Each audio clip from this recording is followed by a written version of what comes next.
11번 어느 나라의 생산 가능 인구 중 취업자가 900만 명, 실업자가 100만 명, 비경제 활동 인구가 1000만 명이라고 가정하자 이 나라의 경제 활동 참가율과 실업률을 바르게 연결한 것은?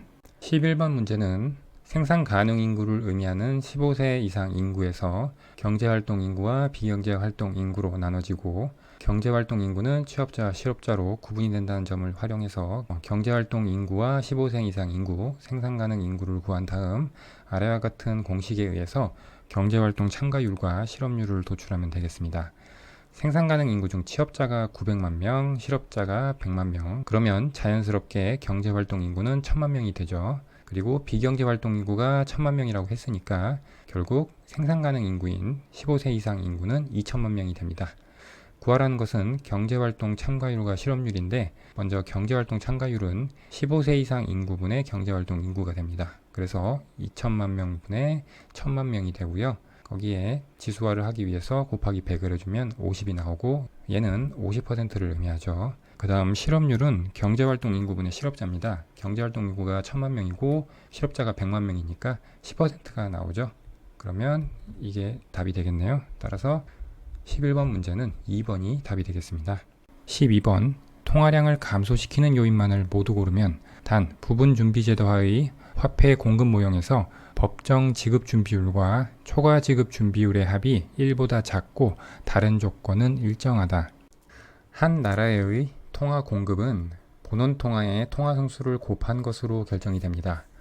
문제에서는 법정 지급 준비율 뿐만 아니라 초과 지급 준비율이 있는 통화 성수를 도출해야 되니까 아래와 같이 도출을 하겠습니다. 용어에 대한 정의는 이와 같고요. 그래서 통화량은 현금 통화와 요구불 예금을 더한 것과 같고요. 그리고 본원 통화는 현금 통화에 지급 준비금을 더한 것과 같습니다. 이 지급 준비금은 법정 지급 준비금과 초과 지급 준비금의 합으로 구성됩니다. 그리고 오른쪽은 비율인데, 현금 통화 비율은 요구불 예금분의 현금 통화, 법정 지급 준비율은 요구불 예금분의 법정 지급 준비금, 초과 지급 준비금은 요구불 예금분의 초과 지급 준비금이 되겠습니다. 이 비율식을 통화량과 본원 통화식에 각각 대입을 하면 이와 같이 정리가 되고요. 그러면 통화량을 본원 통화로 나눠주면 이렇게 되는데, 우리는 위에처럼 통화 공급이 통화 성수 곱하기 본원 통화의 식으로 표현을 해야 되니까 본원 통화를 우변으로 넘겨주면 이렇게 정리가 되고,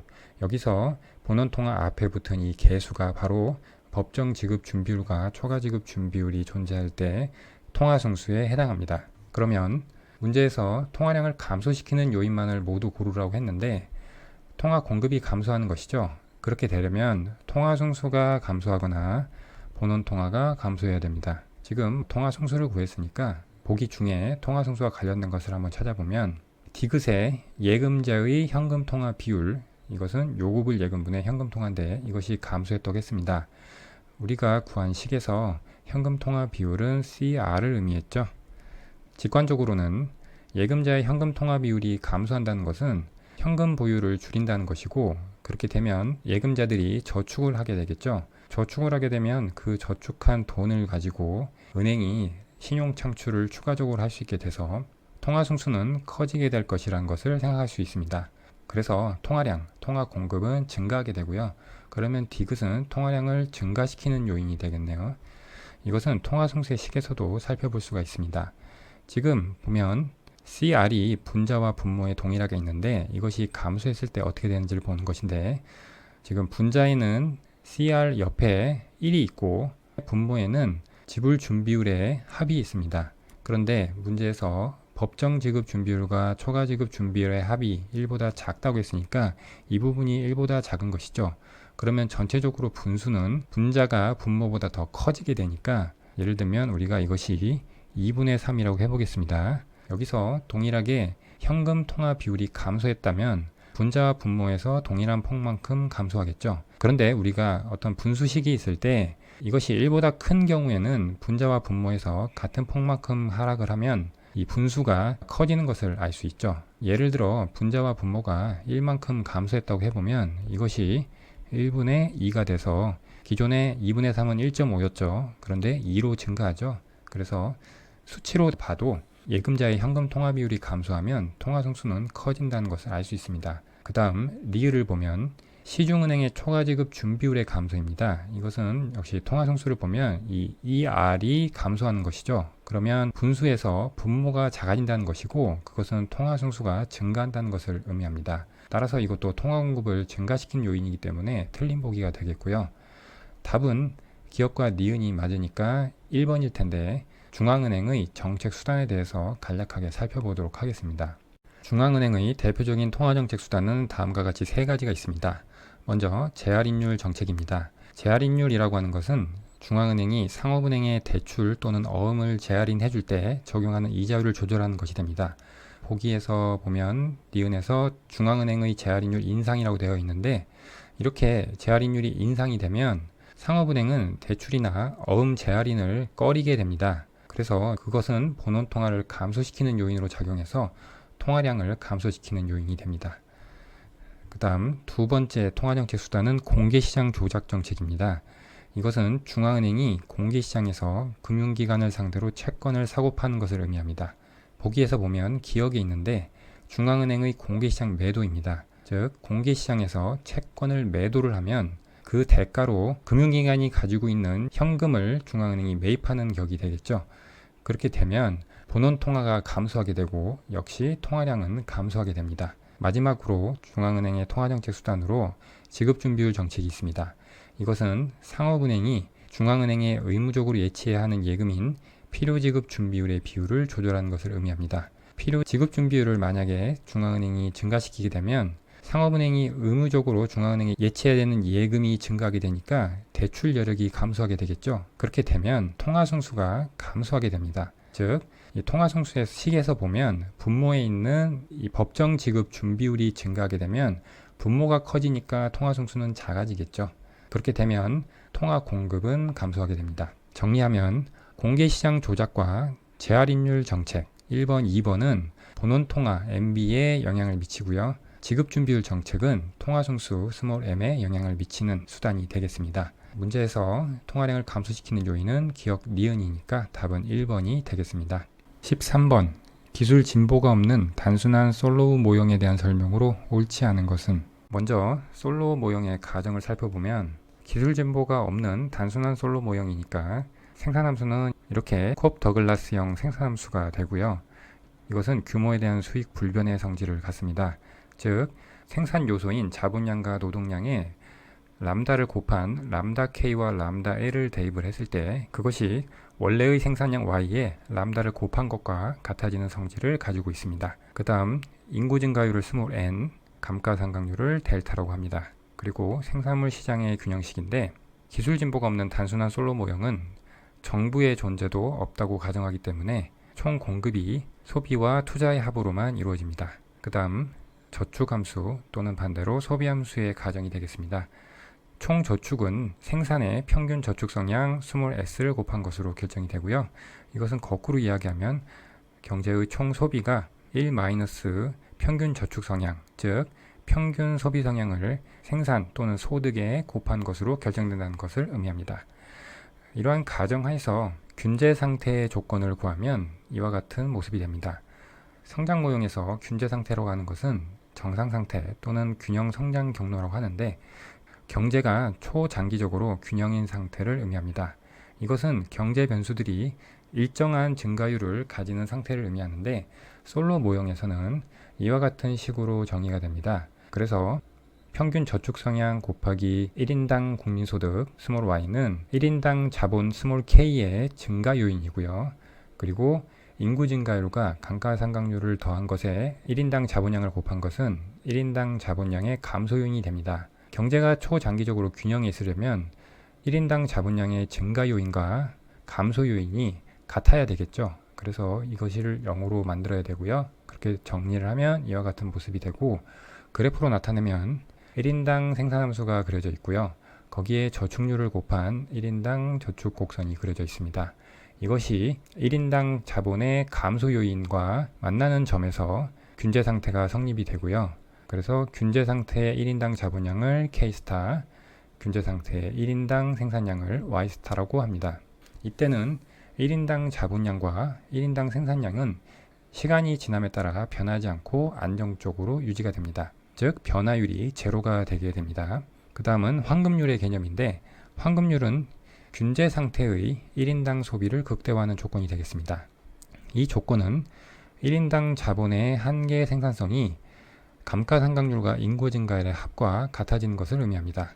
그래프로 나타내면 균제 상태의 황금률 자본량과 황금률 생산량이 있다고 할 때 어떤 조건이 만족이 되냐면, 1인당 자본의 한계 생산성은 1인당 생산함수의 접선의 기울기를 의미하고요. 그리고 황금률 조건의 우변에 있는 감가상각률과 인구 증가율의 합은 앞에서 우리가 살펴본 1인당 자본의 감소 요인의 기울기를 의미합니다. 그래서 이 기울기와 1인당 자본의 한계 생산성이 일치하는 조건이 만족이 되고, 여기서 1인당 생산함수의 높이와 1인당 저축함수의 높이의 차이인 1인당 소비가 극대화가 됩니다. 여기까지 솔로 모형의 가정부터 균제 상태의 조건, 황금률의 조건을 알아봤는데, 구체적으로 솔로 모형의 가정에서 균제 상태와 황금률을 도출하는 것은 다른 문제에서 제가 설명한 문제를 소개를 해 놓겠습니다. 그 문제를 참고하시고요. 보기를 하나씩 보겠습니다. 1번, 노동과 자본에 대한 생산함수가 규모에 대한 수익 불변이라고 가정한다. 맞는 가정이죠. 2번, 균제 상태에서 1인당 자본량과 1인당 생산량은 시간이 지남에 따라 변하지 않고 안정적으로 유지된다. 이렇게 안정적으로 유지된다는 것을 봤죠. 3번은 4번을 설명한 뒤에 수식으로 간단하게 살펴보겠습니다. 4번, 1인당 소비를 극대화하는 1인당 자본량의 균제 상태 값을 자본의 황금률 수준이라고 한다. 이게 여기서 설명한 내용이죠. 4번도 맞는 보기고요. 그러면 3번을 알아보겠습니다. 먼저 용어에 대한 정의를 하나 하겠습니다. 어떤 변수의 시간에 따른 변화분을 x'으로 표시를 하겠습니다. 그리고 그 시간에 따른 변화분을 x로 나눠주면 이것은 변화율의 의미를 갖습니다. 문제에서 균제 상태에서 총 자본의 성장률은 인구 증가율과 같고 총 생산량의 성장률은 0이 된다고 했는데, 우리는 균제 상태에서 1인당 자본과 1인당 생산이 변화율이 제로라는 것을 알고 있습니다. 그리고 1인당 자본은 총 자본을 인구수로 나눠준 것이고 1인당 생산은 총 생산을 인구수로 나눠준 것이 되겠습니다. 양변에 자연대수 로그를 붙이고, 그렇게 되면 로그 성질에 의해서 이와 같이 되겠고요. 그리고 양변을 시간에 대해서 미분을 해주면 이와 같이 변화율의 식으로 변형이 됩니다. 그런데 좌변을 보면 얘가 1인당 자본량의 변화율이죠. 균제 상태에서는 1인당 자본량의 변화율이 제로라고 했으니까 이것이 제로가 되고요. 그러면 총 자본의 변화율과 인구 증가율이 같다는 의미가 됩니다. 그래서 총 자본의 성장률과 인구 증가율이 같게 됩니다. 오른쪽에 총 생산량의 성장률도 마찬가지 방식으로 구할 수 있는데, 1인당 생산량의 양변에 자연대수 로그를 취한 다음 시간에 대해서 미분하면 역시 변화율의 식으로 변환이 되고요.